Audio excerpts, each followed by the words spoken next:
ಪರಮೇಶ್ವರನ ಲೀಲೆಯು ಅಪಾರವಾಗಿದೆ. ಅವರ ಇಚ್ಛಾನುಸಾರ ಎಲ್ಲಿ ಬೇಕಾದರೂ, ಯಾವಾಗ ಬೇಕಾದರೂ, ಯಾವುದೇ ರೂಪದಲ್ಲಿ ಅವರು ಪ್ರಕಟಗೊಳ್ಳಬಲ್ಲರು. ಹೇಳ್ತಾರೆ, ಮೈ ರೋವತ್ ಹೂಂ ಸೃಷ್ಟಿ ಕೋ, ಸೃಷ್ಟಿ ರೋವೆ ಮೋಹೆ, ಗರೀಬ್ ದಾಸ್ ಇಸ್ ವಿಯೋಗ್ ಕೋ ಸಮಜ್ ಸಕೆ ನಾ ಕೋಯೆ. ಪರಮೇಶ್ವರರು 4 ಯುಗಗಳಲ್ಲೂ ಪ್ರಕಟಗೊಳ್ಳುತ್ತಾರೆ.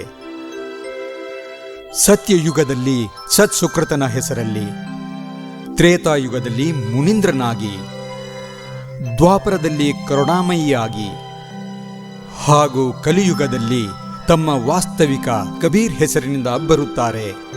ಅವರು ಭೂಮಿ ಮೇಲೆ ಬರುವ ಉದ್ದೇಶ ಜೀವ ಆತ್ಮಗಳಿಗೆ ತತ್ವಜ್ಞಾನದ ಪರಿಚಯ ಮಾಡಿಕೊಡುವುದು ಮತ್ತು ಅವುಗಳಿಗೆ ಮೋಕ್ಷ ಪ್ರಾಪ್ತಿ ಮಾಡುವುದು.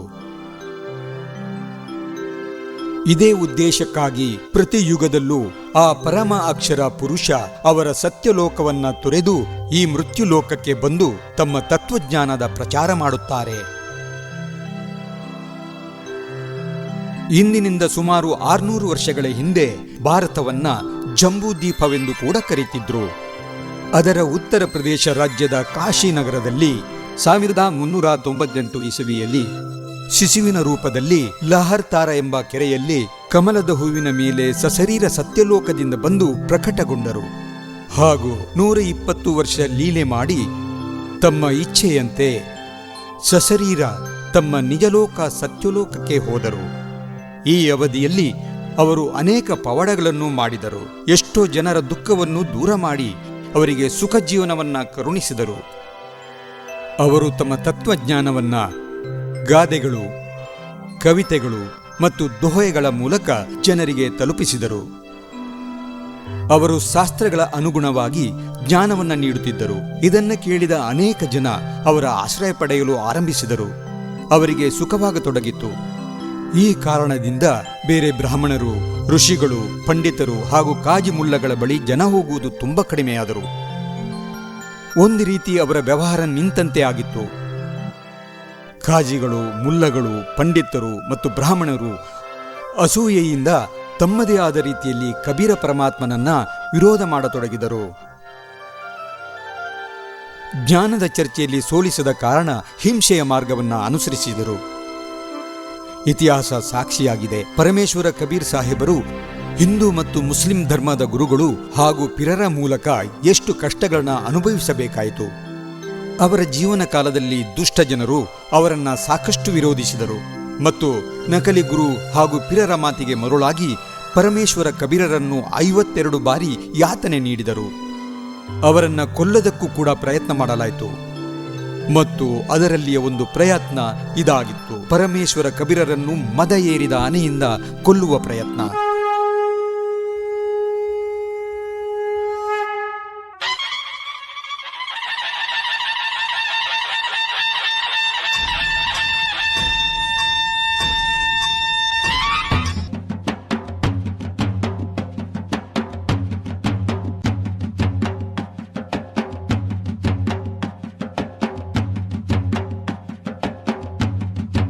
ಕೇಳ್ರಪ್ಪೋ, ಕೇಳಿ ಕೇಳಿ ಕೇಳಿ, ಮಹಾರಾಜರ ಆದೇಶವಿದೆ. ನೀರು ಪುತ್ರನಾದ ಕಬೀರನಿಗೆ ನಾಳೆ ಬೆಳಿಗ್ಗೆ 10 ಗಂಟೆಗೆ ಮದ ಏರಿರುವ ಆನೆಯಿಂದ ತುಳಿಸಿ ಸಾವಿನ ದವಡೆಗೆ ತಳ್ಳಲಾಗುತ್ತದೆ. ಹಾಗಾಗಿ ಎಲ್ಲ ನಗರದ ನಿವಾಸಿಗಳು ಶಿಕ್ಷೆ ಕೊಡುವುದನ್ನು ವೀಕ್ಷಿಸುವುದಕ್ಕೆ ಮೈದಾನಕ್ಕೆ ಬಂದು ಬಿಡಿ. ಕೇಳ್ರಪ್ಪೋ, ಕೇಳಿ ಕೇಳಿ ಕೇಳಿ. ಹಾ, ರಾಜ ಸರಿಯಾಗೇ ಹೇಳಿದ್ದಾರೆ. ಈ ಸಲ ಅವನು ಉಳಿಯೋಕ್ಕಾಗಲ್ಲ. ಪ್ರತಿ ಸಲನೂ ಉಳಿದುಕೊಳ್ತಾನೆ. ಅವನ ಹತ್ರ ಯಾವ ಜಾದು ಮಂತ್ರ ಇದೆಯೋ ಗೊತ್ತಿಲ್ಲ. ಅರೆ, ರಾಜನ ಬಳಿ ತುಂಬಾ ಖತರ್ನಾಕ್ ಆನೆ ಇದೆ. ಅದು ಅವನನ್ನ ತಕ್ಷಣ ತುಳಿದು ಸಾಯಿಸಿ ಬಿಡುತ್ತೆ. ಸರಿಯಾಗಿ ಹೇಳಿದ್ರಿ. ನೋಡೋಣ ನಾಳೆ ಏನಾಗುತ್ತೆ.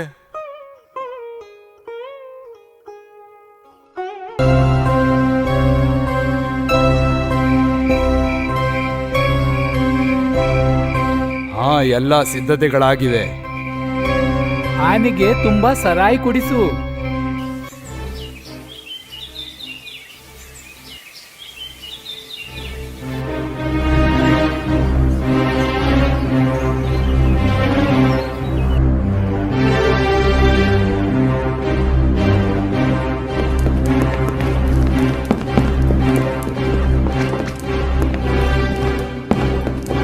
ಆ ಕಾಫಿರ್ನನ್ನ ಬಿಗಿಯಾಗಿ ಕಟ್ಟಾಕಿ ಎಲ್ಲೂ ತಪ್ಪಿಸ್ಕೊಂಡು ಹೋಗ್ಬಾರ್ದು. ಇವತ್ತಂತೂ ಇವನ ಆಟವನ್ನ ಎಲ್ಲರ ಮುಂದೆನೆ ಮುಗಿಸಿ ಬಿಡ್ತೀನಿ. ಹೇ ಮಾವುತ, ಆನೆಗೆ ಇನ್ನಷ್ಟು ಮದ್ಯವನ್ನು ಕುಡಿಸು. ಅದು ಆದಷ್ಟು ಬೇಗ ಈ ಕಾಫಿರ್ನ ಕಥೆಯನ್ನು ಮುಗಿಸ್ಲಿ. ಇವತ್ತಂತೂ ಕಬೀರ್ ಖಂಡಿತವಾಗಿ ಸಾಯ್ತಾನೆ. ಹಾ ಇವತ್ತವನು ತಪ್ಪಿಸಿಕೊಳ್ಳಕ್ಕಾಗಲ್ಲ. ಈ ಮದಗಜ ಎಷ್ಟು ಬೇಗ ಸಾಯಿಸುತ್ತೆ ಗೊತ್ತಾ? ಹಾ ಅಲ್ಲಿ ನೋಡಿ, ಆ ಮಾವುತ ಆನೆಗೆ ಮದ್ಯ ಕುಡಿಸುತ್ತಿದ್ದಾನೆ. ಈಗಂತೂ ಅವನ ಕೆಲಸ ಮುಗಿದು ಹೋಗುತ್ತೆ.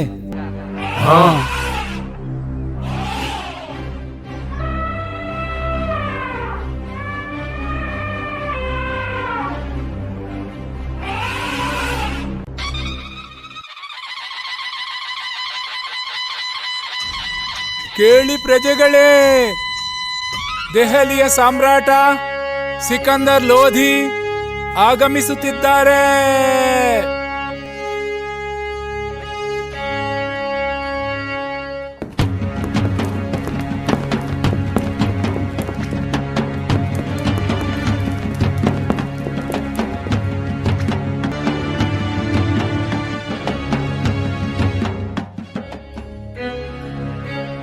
ಮಹಾರಾಜ ಸಿಕಂದರ್ ಲೋಧಿಗೆ ಜೈ. ದೆಹಲಿಯ ಸಮ್ರಾಟ ಸಿಕಂದರ್ ಲೋಧಿಗೆ ಜೈ. ಮಹಾರಾಜ ಸಿಕಂದರ್ ಲೋಧಿಗೆ ಜೈ. ದೆಹಲಿಯ ಸಮ್ರಾಟ ಸಿಕಂದರ್ ಲೋಧಿಗೆ ಜೈ. ಇವತ್ತಿನ ದಂಡ ಕಾರ್ಯ ಶುರುವಾಗಲಿ.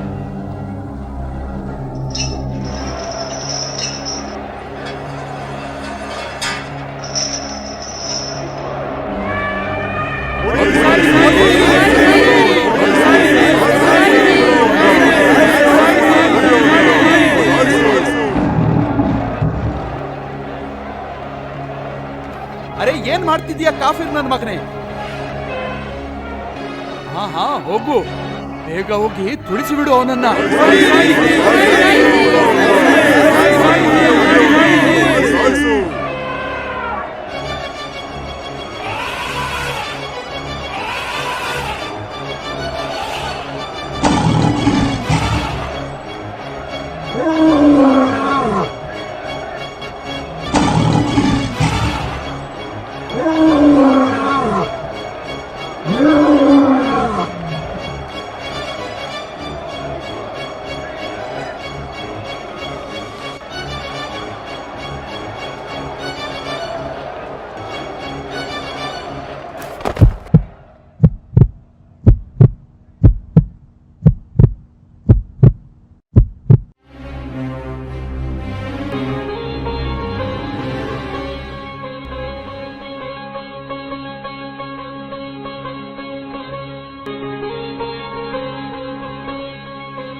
ಕ್ಷಮಿಸಿ, ಕ್ಷಮಿಸಿ ನನ್ನ ದೇವ್ರೆ. ಈ ಸಲ ನನ್ನಿಂದಾದ ತಪ್ಪನ್ನು ಕ್ಷಮಿಸಿಬಿಡಿ. ನೀವೇ ಅಲ್ಲಾಹ್, ನನ್ನನ್ನು ಕ್ಷಮಿಸಿಬಿಡಿ. ನನ್ನಿಂದ ದೊಡ್ಡ ತಪ್ಪಾಗಿದೆ. ನೀವು ಯಾರೆಂದು ನನಗೆ ತಿಳಿಯಲಿಲ್ಲ.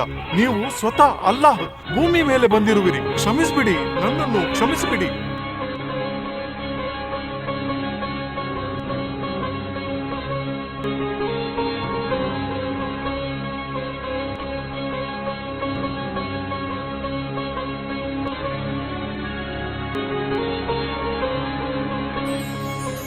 ರಾಜ, ನಿನ್ನ ಧಾರ್ಮಿಕ ಗುರು ಶೇಖ್ ತಕಿಯ ಮಾತನ್ನ ಕೇಳಿಕೊಂಡು ಇಂಥ ತಪ್ಪನ್ನ ಮಾಡಬೇಡ.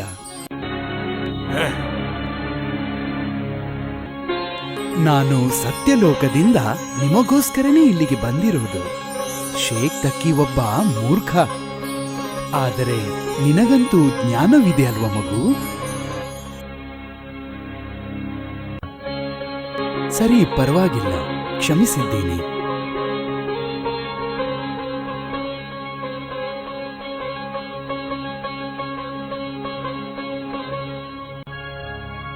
ಈ ರೀತಿ ಶೇಖ್ ತಕಿ ಕಬೀರ್ ಅವರ ಬೇರೆ ವಿರೋಧಿಗಳ ಜೊತೆ ಸೇರಿಕೊಂಡು ಅವರನ್ನು ಆನೆಯಿಂದ ಕೊಲ್ಲುವ ವ್ಯರ್ಥ ಪ್ರಯತ್ನ ಕೂಡ ಮಾಡಿದ್ರು. ಆದರೆ ಕಬೀರರಿಗೆ ಏನೂ ಆಗಲಿಲ್ಲ. ಎಲ್ಲ ಪ್ರಯತ್ನಗಳು ವ್ಯರ್ಥವಾದವು. ಈ 2D ಅನಿಮೇಷನ್ ಸಂತ ರಾಮ್ಪಾಲ್ ಮಹಾರಾಜರ ಸತ್ಸಂಗ ಪ್ರವಚನಗಳ ಒಂದು ಅಂಶ ಮಾತ್ರ. ಸಂಪೂರ್ಣ ಆಧ್ಯಾತ್ಮಿಕ ಜ್ಞಾನ ಪ್ರಾಪ್ತಿಗಾಗಿ ಅವಶ್ಯವಾಗಿ ಕೇಳಿ ಸಂತ ರಾಮ್ಪಾಲ್ ಮಹಾರಾಜರ ಮಂಗಳ ಪ್ರವಚನ. ನೀವು ಸಂತ ರಾಮ್ಪಾಲ್ ಮಹಾರಾಜರ ಮಂಗಳ ಪ್ರವಚನಗಳನ್ನು ಸಂತ್ ರಾಮ್ಪಾಲ್ಜಿ ಮಹಾರಾಜ್ ಅಪ್ಲಿಕೇಶನ್ನಲ್ಲೂ ಕೇಳಬಹುದು ಹಾಗೂ ಅವರ ಮೂಲಕ ಬರೆಯಲ್ಪಟ್ಟ ಪುಸ್ತಕಗಳನ್ನು ಸಹ ಡೌನ್ಲೋಡ್ ಮಾಡಬಹುದು.